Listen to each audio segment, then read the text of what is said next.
شرم اور حیا نام کی کوئی شے نہیں، عصمت و عفت کا کوئی حساب نہیں، کوئی ذکر ہی نہیں۔ اور گواہیاں کیا ہے؟ پریزیڈنٹ کلنٹن نے کہا تھا 2 سال پہلے یا 3 سال پہلے، وہ جو ان کی اینوئل سپیچ ہوتی ہے، state of the union address, اس نے کہا تھا ان قریب ہماری قوم کی اکثریت حرام زادوں پر مشتمل ہوگی۔ یہ حرام زادے کا لفظ میں نے ترجمہ کیا ہے born without any wedlock. ایک تو ہوتا ہے ایک مرد اور عورت کی شادی ہوئی ہے، نکاح ہوا ہے، پھیرے پڑے، کچھ بھی ہوا ہے، لیکن اعلانیہ طور پر وہ اب شوہر اور بیوی کی حیثیت سے ہے، تو ان کی اولاد ہو رہی ہے، جائز اولاد ہے۔ ایک بغیر شادی کی اولاد ہو رہی ہے تو یہ حرامی ہے، حرام زادے ہے۔ انہوں نے کہا کہ ہماری قوم کی اکثریت حرام زادوں پر مشتمل ہوگی۔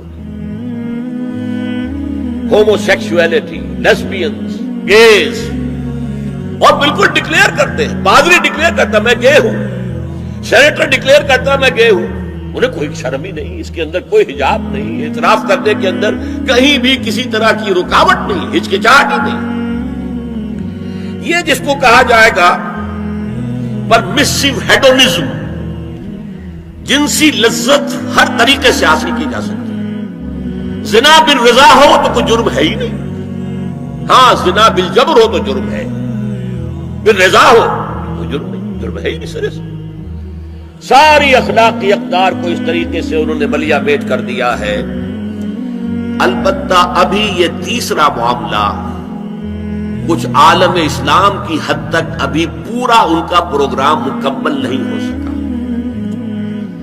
ہمارے ہاں ابھی کچھ خاندانی نظام کی بنیادیں باقی ہیں، کچھ والدین کا ادب ہے، ان کی عزت ہے، ان کی خدمت کو انسان اپنے لیے سعادت سمجھتا ہے۔ بیوی اور شوہر کے درمیان محبت، الفت، باہمی اعتماد کی کچھ فضا ہے، خاندانی نظام ہے۔ اگرچہ تیزی سے بگڑ رہا ہے نظام ہمارا، اور ہمارا ایلیٹ طبقہ اوپر کا جو ہے وہ مغرب کے طرز پر جا چکا ہے، لیکن ہماری مڈل کلاسز میں، لوور کلاسز کے اندر ابھی کچھ اقدار ہیں شرم کی، حیا کی، عصمت کی، عفت کی۔ آپ پورا زوردار طریقے پر مہم چلا رہے ہیں کہ مسلمان ممالک سے بھی یہ ساری اقدار ختم کر دی جائے۔ چنانچہ نوٹ کیجئے، قرآن مجید میں 2 جگہ پر اللہ تعالیٰ نے اہل مکہ کو وارن کیا تھا۔ اولم یروا انا ناتی الارض ننقصها من اطرافها،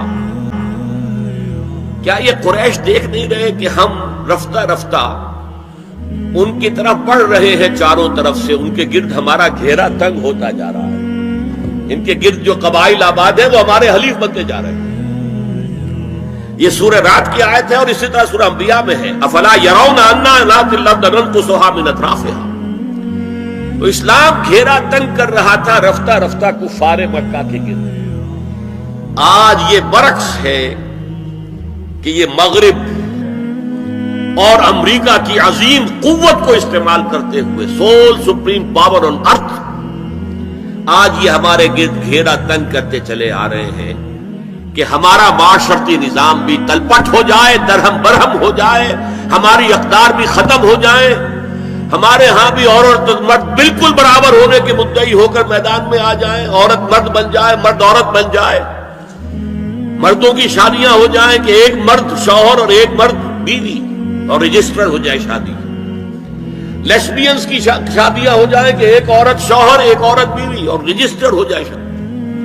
یہ سارا کام ناتی الارض ننقصها من اطرافها، اس کی مثال کیا ہے کہ پہلے اس پروگرام کے تحت 1994 میں کانفرنس ہوئی قاہرہ میں، عرب ورلڈ کا وہ مرکز ہے، اس لیے کہ عربوں میں تعلیم کے اعتبار سے، ٹیکنالوجی کے اعتبار سے سب سے آگے مصری ہے، تو یہ چونکہ ان کا ثقافتی اعتبار سے امام ہے، وہاں جا کر انہوں نے ڈیرا لگایا اور ان افکار کی اور ان نظریات کا پرچار کا معاملہ کیا۔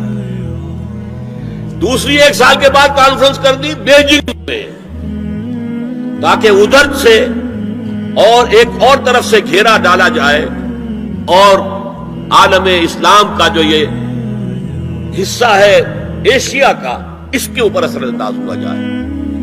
اور اس کے بعد بیجنگ +5 کانفرنس ہوئی ہے اور یہ ہوئی ہے United Nations Assembly, United Nations Organization کی جنرل اسمبلی کے تحت، اور یہ ہوئی ہے جون سن 2000۔ اب اس میں جو بھی ایک پرچہ تیار کیا گیا تھا ایجنڈے کے طور پر، اس میں جو سفارشات تھی وہ میں آپ کو بتا رہا ہوں۔ امپیکٹ ایک رسالہ نکلتا ہے لندن سے، اس سے میں نے یہ چیزیں لی تھی، اور انگریزی ہی میں ہم نے ایک دفعہ بڑی تعداد میں اس کو شائع کر کے تقسیم بھی کیا تھا، لیکن اس میں صرف آپ کو یہ بتا رہا ہوں کیا فیصلے تھے کیا تھا، لیکن اس میں صرف آپ کو یہ بتا رہا ہوں کیا فیصلے تھے، کیا کرنا ہے، نام اس کا کیا تھا کانفرنس کا، women 2000 gender equality development and peace for the 21st century. Preparatory document میں نمبر 1 ہومو سیکسولیٹی کو نارمل سیکسول اورینٹیشن قرار دیا جائے، کوئی جرم نہیں ہے،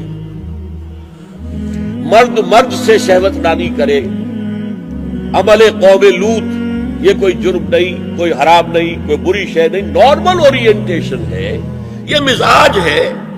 ایک شخص جو ہے عورت سے اپنی خواہش پوری کرنا چاہتا ہے، ایک مرد سے کرنا چاہتا ہے، تمہیں کیا اعتراض ہے؟ ہومو سیکسول میرجز کو تسلیم کیا جائے، جو اب تسلیم ہو رہا ہے۔ یورپ کی کئی ریاستوں میں رجسٹریشن شروع ہو چکی ہے، امریکہ کی، یورپ میں تو پہلے سے ہے، اسکینڈینیوین ملکوں میں پہلے سے موجود ہے۔ نمبر 3 عورتیں گھر کا کام کاج کرنے سے انکار کر دیں یا اس پر ویج طلب کریں، مزدوری دو میں محنت دو تب ہم کام کریں، یہ چولہا جھونکنا، یہ روٹی پکانا، برتن دھونا، یہ اس کے لیے ہمیں اجرت چاہیے، لیبر۔ نمبر 4 عورتیں حمل اور وضع حمل کی جو تکلیف برداشت کریں اس پر بھی شوہر سے اجرت لیں۔ نمبر 5 اگر کسی وقت کسی عورت کی طبیعت آمادہ نہ ہو ہم بستری کے لیے اور شوہر مجبور کرے تو اسے میریٹل ریپ قرار دیا جائے، یہ زنا بالجبر ہوگا جس کی سزا دی گئی۔ شوہر اور بیوی کا معاملہ ہے، اس بیوی کی طبیعت کسی وجہ سے آمادہ نہیں ہے اور شوہر انسسٹ کر رہا ہے تو یہ میریٹل ریپ، شادی شدہ ریپ، شادی شدہ لوگوں کے مابین زنا بالجبر شمار ہوگا۔ نمبر 6 پروسٹیٹیوشن کو ایک باعزت پیشہ مانا جائے اور ان کو پروسٹیٹیوٹس نہ کہا جائے بلکہ سیکس ورکرز، سیکشول ورکرز۔ جیسے مرد ہے وہ اپنی جسمانی قوت استعمال کر رہا ہے، وہ چلا رہا ہے، کسی چلا رہا ہے، یا وہ کہیں اینٹیں ڈھو رہا ہے، یا کوئی اور دماغی صحت استعمال کر رہا ہے، ڈاکٹر بیٹھا ہے اس نے لکھ رہا ہے، فیس لے رہا ہے، عورت بھی اپنے جسم کے ایک عضو کو استعمال کر رہی ہے تو وہ سیکشول ورکر ہے اور وہ پیشہ ہے اور وہ باعزت ہے، اس پر قتل کوئی قدغن نہ ہو۔ 7 وراثت اور طلاق میں بالکل برابری، کوئی فرق نہیں۔ اب یہ خاص چیز تو معلوم ہوتا ہے کہ اسلام ہی کو ہدف بنا کر انہوں نے ایجنڈے میں شامل کیا۔ اس کا نام ہے سوشل انجینئرنگ، معاشرتی تعمیر نو۔ پرانی تعمیر، وہ جو مولانا روم نے کہا تھا کہ اگر کوئی پرانی عمارت ہے نئی بنانی ہے تو پہلے گرانی پڑے گی، اولا تعمیر را ویرا کنن، تو پہلی تعمیر گرائیں گے تو دوسری بنے گی۔ لہذا یہ سارا سٹرکچر جو ہے سوشل، یہ ختم کر کے یہ نئی سوشل انجینئرنگ ہے جو ہمیں کرنی ہے، اور اس کا سب سے بڑا ٹارگٹ عالم اسلام۔